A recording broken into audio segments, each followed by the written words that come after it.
I do want to take you back out to North Carolina. That is where we do have President Trump meeting with the victims there, and he's about to take the podium. Let's pop up the audio and listen in. Volunteers have just come to Western North Carolina and East Tennessee to help. I grew up, this is my backyard. I grew up about 8 miles or so from here. And went to high school right down the road, about a mile down the road. And so this is home to me. But we've got a family today. We've got the West family. This is their house. So we're here today to show the president just a little bit of the damage and the problems that the people of Western North Carolina are facing. So, Mr. President, thank you for what you have done for Western North Carolina. Thank you for coming again to see. Thank you, your son Don Jr., he came with us twice. And so they've taken a real interest. And this isn't a politician coming down here looking for votes. This is a man who wants to do something, who wants to see some changes, who wants to make life better for you. So thank you. And Melania, thank you so much for coming. It's an honor to have you here with us. So, Mr. President, please. Thank you very much, Franklin. Thank you. All right, good man. He's done a great job, a fantastic job. And we've come to North Carolina with a simple message for all the people of this region who are hit so hard by Hurricane Helene. And that message is very simple. You are not forgotten any longer. You were treated very badly by the previous administration. And I'm here after a few days of the administration. We're going to California, Los Angeles. They got hit hard, as you know. A lot of that could have been prevented, I think, if they had water, which they had plenty of, but they didn't use it. But I'm going there. And it was set up to go there. They said, well, what about North Carolina? They said, well, what would you? I said, I have to stop there first. I'm stopping in North Carolina. So we made the stop, and I feel very good. You're represented by some great people, great congressmen are with us, and we're going to get involved with them. And Michael Whatley is here, who is the head of the Republican Party. He worked with Laura Trump to take us through to a tremendous victory, one of the, as the media says, one of the most consequential presidential elections ever. They say in 129 years, whatever that may mean. But whatever it is, it was a great election we had, and we won your state. All 3 times we won your state. And all 3 primaries we won your state. So we won it 6 times, I guess, Mr. Congressman. And it's a great place. And I wanted to come here. And before I went anywhere, frankly, in the campaign, I promised that I'd come back to Western North Carolina to help the people of the state. And today, here I am to deliver on that promise. And we have a lot of things in mind. And we're getting the Army Corps of Engineers all set. You need your riverbanks fixed. You need a lot of roads fixed. And we're going to get it done in rapid time. And I've asked Susie Wiles and all of my people to start calling up, get the Corps ready, and they're going to get ready to go. I don't know what it is. I don't know what took so long for the other administration. But remember, I wasn't here for the first 4 months or 3 months, whatever it may be. See, we can only start as of essentially 1 or 2 days ago, and we've made a lot of progress over the last couple of days, Michael. I understand we're going to get you the resources you need and the support that you deserve, and we'll be at your side through every step of the rebuilding, and no American is going to be left behind. The people that I just met are so great, and the people that own that house is going to be very beautiful in a little while.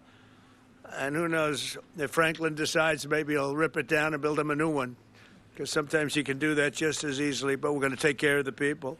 I want to thank our great First Lady for coming today. She really wanted to be here. She said, no, I want to go. And, you know, she sees what happened, and she felt very badly, and she wanted to go. And we're then going out together to Los Angeles. But she wanted to be in North Carolina. She saw what happened. She has a feeling like I do for North Carolina. So thanks as well to a great gentleman, Franklin Graham, and his father, Billy Graham. I used to go with my father to Yankee Stadium and places to watch his father preach. And he was some preacher. Where's you? He was some. You got good stock. You come from the ultimate genes, I can tell you. But he was really something. And Franklin, though, has done so much, and his father's looking down on him right now. I guarantee for a long time he's been looking down on Franklin, saying, "I'm very proud of you, son." He really is, because what Franklin's done with Samaritan's Purse is incredible. They told me just yesterday that Samaritan's Purse has been great, but the FEMA people sort of left you high and dry, but we're going to change that around. We're not happy with FEMA. As well as all of the representatives. You have great representatives here. Chuck Edwards, who's here someplace. Where's Chuck? Right here. Where's Chuck? Chuck. Tim Moore. Tim, thank you, Tim. Great job, too. Both of you guys. Virginia Fox, a power. She's a power, that one. Don't ever have her as your enemy. It's not good. It's not healthy. Pat Harrigan. Good job, Pat. Addison McDowell. These guys were just here, just put in, and they're doing a fantastic job. Addison, thank you very much. Great. Mark Harris. Thank you, Mark. Thank you, Mark. Brad Knott. Thank you, Brad. Greg Murphy. Fantastic guy, my friend for a long time now, right? And the RNC chairman, Michael Whatley, who really, as I said, brought us to a great victory with Laura, the chairman of the party, the whole Republican. I took Michael Whatley from North Carolina because he did the best job and put him in charge of everything, and the job they did together was incredible. Last September, Hurricane Helene became one of the deadliest natural disasters in modern American history. Rainfall rose to far more than 30 inches, which is lethal, unleashing unprecedented devastation throughout western North Carolina and many other states, as you know, but you got hit the hardest.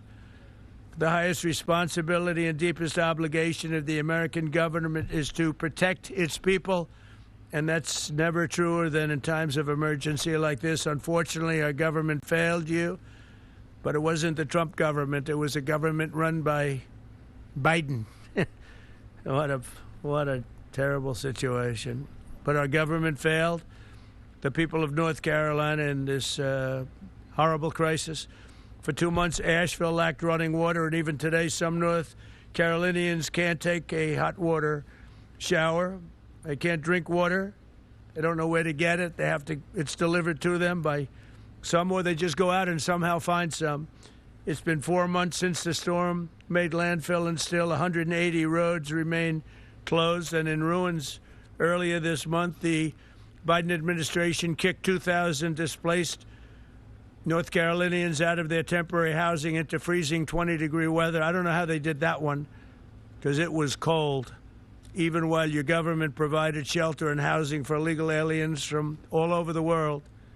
But under the Trump administration, the days of betrayal and neglect are over. They are over. As I said in my inaugural address, we restore the integrity, competency, and loyalty of the American government. And I think I said most of it in the inaugural address. We said a lot of things, but one of the groups of people I was thinking about is you in North Carolina. A lot of that was in reference to you and what you've had to suffer. I'm pleased to announce that under our leadership, the federal government will be surging housing solutions to the state that go beyond mere temporary hotel stays that ended up being very short term. The government wouldn't do it any longer, which is ridiculous. We'll marshal all available resources to bring back potable water and make your water and infrastructure dramatically more reliable very quickly. Today, I'll also be signing an executive order slashing all red tape and bureaucratic barriers and permits to ensure the rapid reconstruction of the roads here in western North Carolina. We're going to go through a permitting process that's called no permitting, just get it done. That's the way they built them many years ago, I guarantee you that, right? We will get them back very quickly, and we'll begin the work of fundamentally changing, terminating, or overhauling FEMA. FEMA's been a disaster, no matter where they are. We're honored to be joined today very quickly by several families affected by the vicious storm. I'd like to ask each of them to share their story. Chris and Kim West, you could come forward. Ramona Nix, Jackie Mitchell, and Thomas Gary Bright. And finally, the Wright family. And come on up and maybe say a few words. Please, thank you very much. Hello. Hi. Come on in here.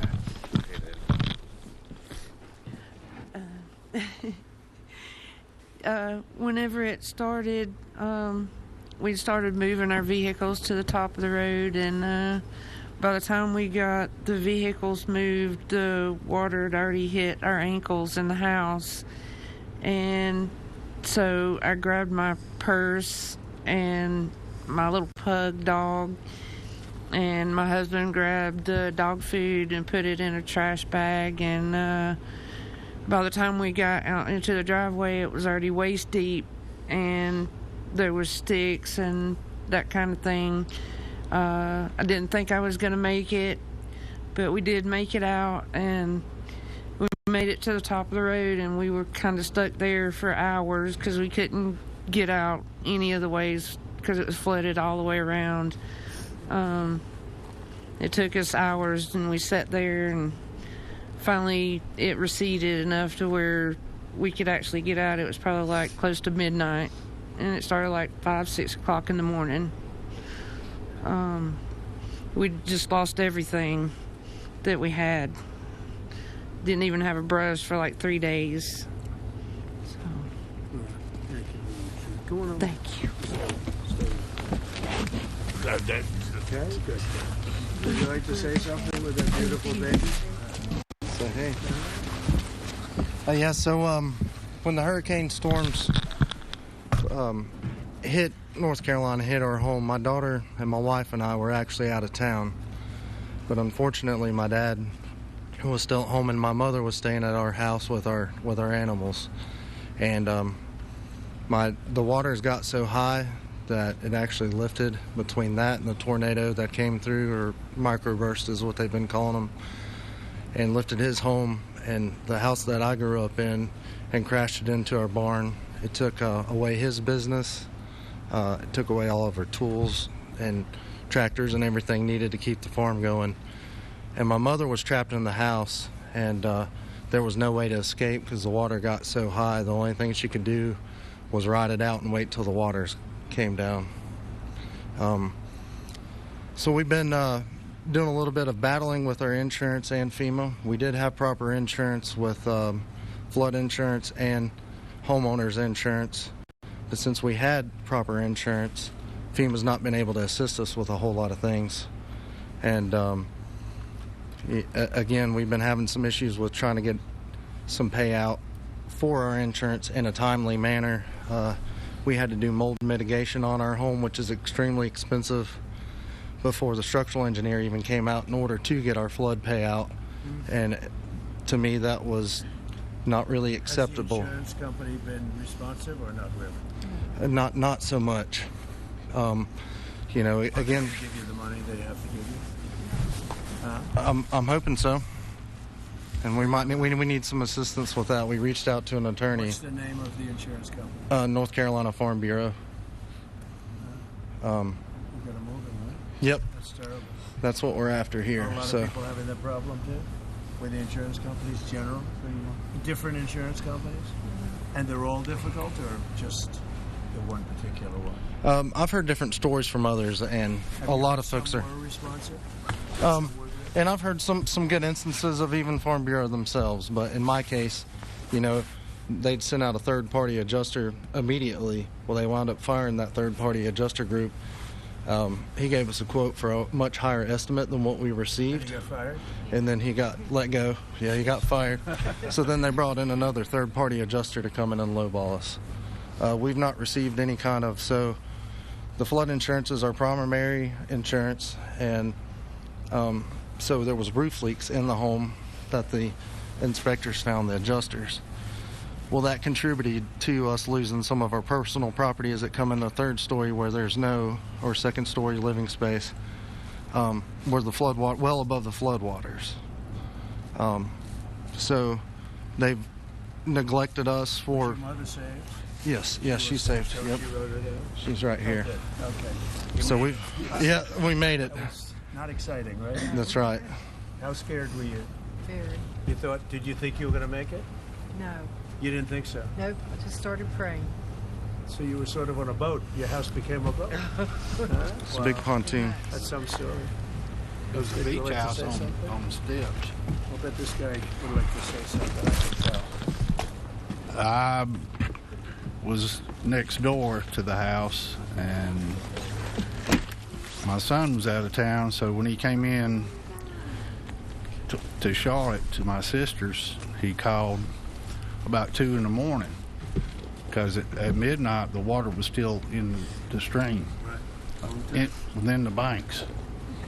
So when he called, the water was coming up, so I started moving vehicles up to about 5:30 in the morning, and she was in the house, and I pulled up to the steps and I said, hop on the fender and I'll get you out. Well, he built a beach house on stilts, 5 times higher than the floodplain. And she said, well, he said I'd be okay. So I'm staying with the dogs. So I went to higher ground with some vehicles, hers included, and the water covered everything. But I'd already seen it come around both sides of my place, so I got my blind and deaf dog and a bag of valuables and took up off the side of the hill behind my house, and then was heading to the cemetery back there because I knew it was open, because there was trees falling and right uprooting. It was raining. It was, You never saw anything like that. no, I've been through floods There's never been all my life around there. Never nothing. Never been anything like that. Mm-mm. But you're okay, right? Yep. House destroyed. Yeah. Well, we're gonna help you out. We're gonna help you out. Appreciate it. Okay. Thanks for being here. Anybody else? You guys okay?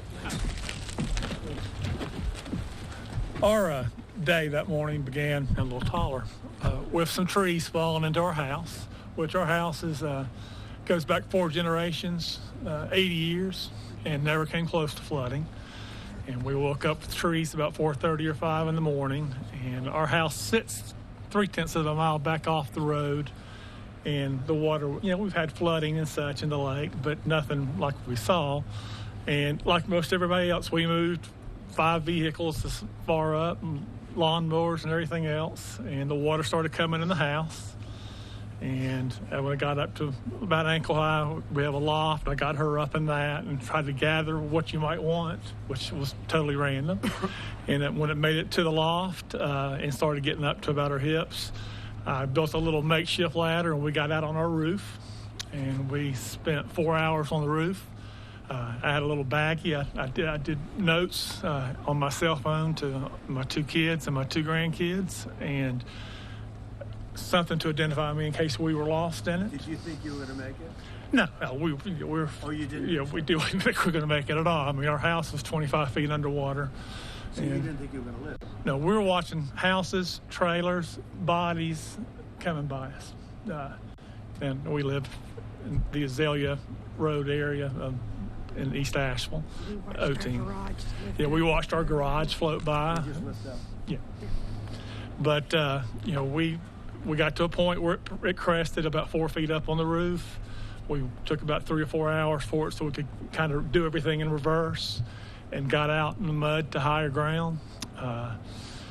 And I got out higher ground up to a subway and got over to her daughter's house, where when she saw that I didn't have her, she lost it. And I was like, she's okay, she's alive. And we tried to make our way back in there and gather things best we could. But, found a body right away.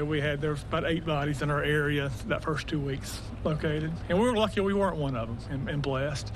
But like other people, no insurance on flood insurance, so we had to depend on FEMA.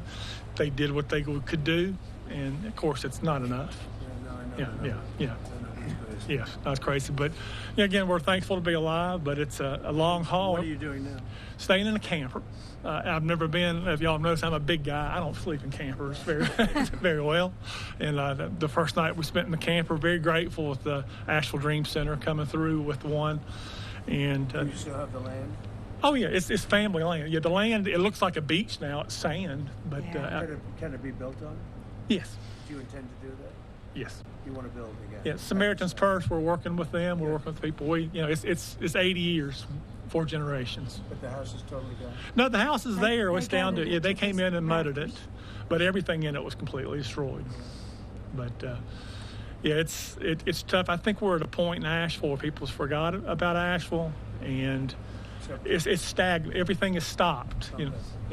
Thank you, sir. Appreciate that. Thank you, Jack. Thank you. Thank you. Please. I'm Pastor Nick's, our church right down the road. We had only purchased in May, and it's a big church. We're a small congregation, and I had people say, "What are you going to do with this big building?" And I said, "Only God knows." And we had our dedication, and the storm came the next week. And the outpouring of people. My son brought the first load of supplies, and from there, I stayed there for about 3 months. I slept on the floor for about 3 weeks because the need was so great. The people were so devastated, and I said, I want to be here for them. And they were coming in just day and night, so there's really no need for me to go home. But we had people from Kentucky, Tennessee, Texas, Indiana, Oklahoma, people from all over. We have not received any help, like from the government or anything. But I said, Lord, if you want us to do that, people. So they came from all over the states. But FEMA did nothing. It was the locals. Waste of time and money. The locals and the people that knew us. And before the week was over, our church was so packed with supplies we couldn't even walk. Even in our sanctuary, it was up to the platform of things, and in our halls and in our rooms, and we're just now beginning to get a little straightened out. But somebody said, "How long are you going to be here?" I said, "I'm going to be here through the winter and even on, if possible," because when you meet people that's been through the struggle. I had a little lady come up, and I said, "Can we do anything special for you?" And she said, "I don't want to be selfish, but said, could I have a cup of coffee?" And I handed her that coffee, and she stood there and tears just poured. She said, "You don't realize how important the little things. It's not the big things in life that we have, but it's the little things and knowing that God is our source. I don't look to man. I don't have to have a lot of things. I had trees, about 20 trees down in my yard, but that didn't really matter. Doesn't matter, because the needs of the people is what I want to be there for. God is good. He's very good. And my daughter now, her house is really in bad shape, and I'll let her tell you about that. But thank you, President. This is our president. We appreciate you so much.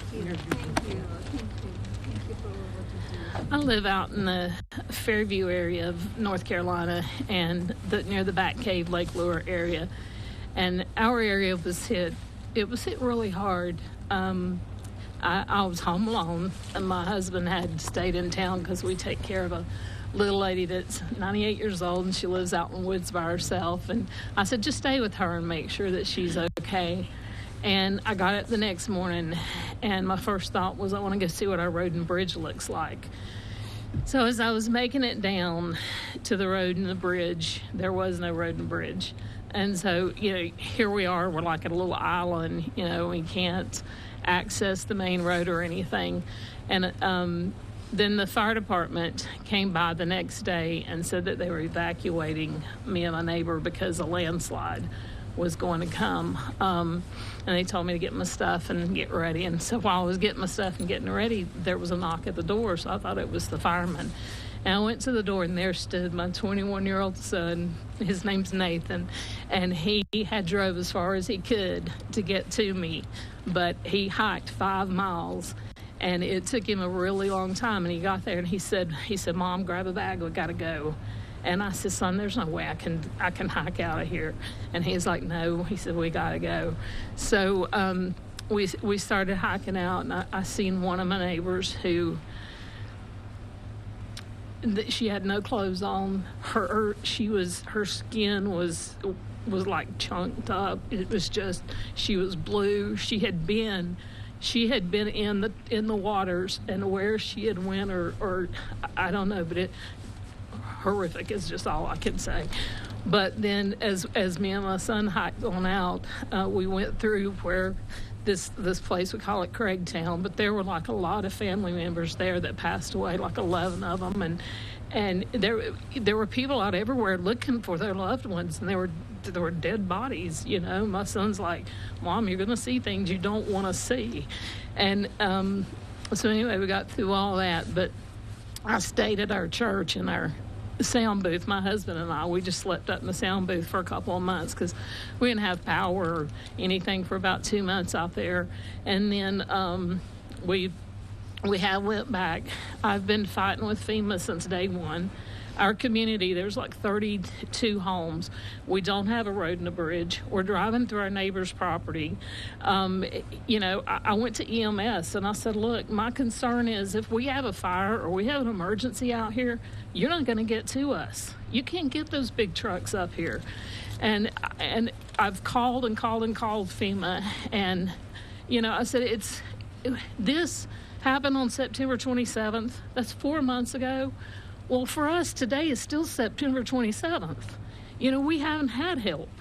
And so when I talk to FEMA, I'm explaining the road and the bridge, and they send me a letter that tells me to basically fix it and send in my receipts, and they'll refund me some money. I'm looking at a road and bridge that honestly, the bridge itself is probably going to be $300,000, and the road could be close to that also, because the community has to have big boulders brought in. We're not a rich community. We can't fix it ourselves. You know, it's just, and as far as like house repairs, I'm still pending. I can't get money from FEMA until I fix the road and bridge and send in my proof that it's fixed and everything. It's just, it's been a nightmare, and I totally feel like that we have been forgotten. If it had not been for our fellow American citizens who stepped up to help us, I don't know what we would have done. I have 5 neighbors around me who completely lost everything.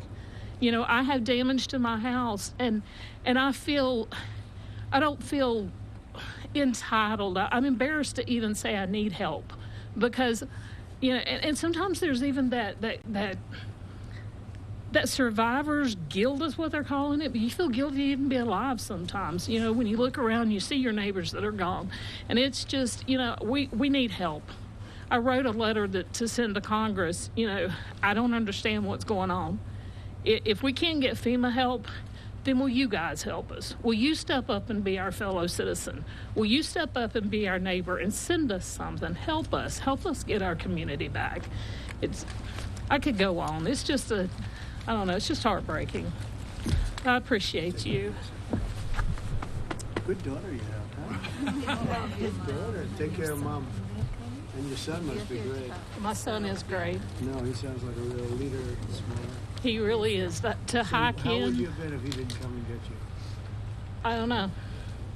I'd just would have been there because the only thing we could do, there was no way to get out there. The only thing we could do is just hike up to the church, the first church that was up there, about 3 miles, to get, you know, maybe what we needed or something. I don't know. He is. Thank you. Well, again, thank you very much, everybody. So we're going to be here. We're going to be working with our congressmen and women, and they're going to do a job. And Michael Watley's going to be very much in charge, and you'll get it done. And FEMA's ready to rock. They haven't done the job because they weren't really told to do the job by Biden. I guess Biden was thinking about other things, wasn't he? But they weren't told. What they did, what the past administration did to North Carolina is a disgrace. So I just want to wish you all well. I was here right after the event, and I couldn't believe it. I have never seen anything like it. I've seen a lot of bad things, but I've never seen anything like it. And it's an honor to meet the people behind me, and it's an honor to be with our congressional delegation and some of the other politicians in the area. And it's an honor to have Michael Whatley at my side, because maybe we wouldn't be standing here as president if he wasn't. Him and Laura Trump were unbelievable as the head of the Republican Party. So he happens to come from a place called North Carolina. So I said, Michael, fix it. So good luck. Good luck. And we'll supply what you need. You know that. Okay? Thank you. Thank you all very much. Thank you very much. Heartbreaking stories, and how there's been so many local groups stepped up to assist these families. That's one of the things you hear. Any talk on having money instead of going to FEMA and going through the bureaucracy to go to them? That's what I want to do. We want to bring it locally so that a state takes care of its problem, and then they can bring it down to a local level, like Samaritan's Purse and Franklin, because that's one of the better examples. But you had numbers of people that did a great job. You have groups that did a great job and organizations. The one that didn't do a good job was the government. They did a bad job. They did, in many ways, they did no job. They weren't even available. So, good question. The answer is we go local. I think it'll work much better. FEMA is a very expensive organization that really doesn't work out very well. It hasn't. This is not the only example. So it was up to me right now. It ended right now, and I just let the state take care of the problem. I mean, you can always have problems. Let the state, if it's Florida, it's a hurricane, let Florida take care of it. They don't need FEMA to come in. Yeah? In FEMA, outside of FEMA? Yeah, I envision a very important role for him. It's any role he wants. He's a very capable guy, Michael Whatley, a very capable guy, and he's friends and works with these guys, keeps them elected, right? They have to do a good job. Otherwise, no matter how good Michael is, not going to work. But they've done an amazing job. They've been great. You're lucky you have great congressmen here. And woman, by the way, a great woman, very powerful woman. They're going to do a great job. They'll do it together. They'll work together, and we'll supply what they need as they need it. We'll coordinate that, and we will immediately get the Army Corps, Michael, because you need roads built. You know, we're talking about the bridge. We're talking about roads and things. So we got to get them built, all right? Okay? Thank you all very much. Thank you very much.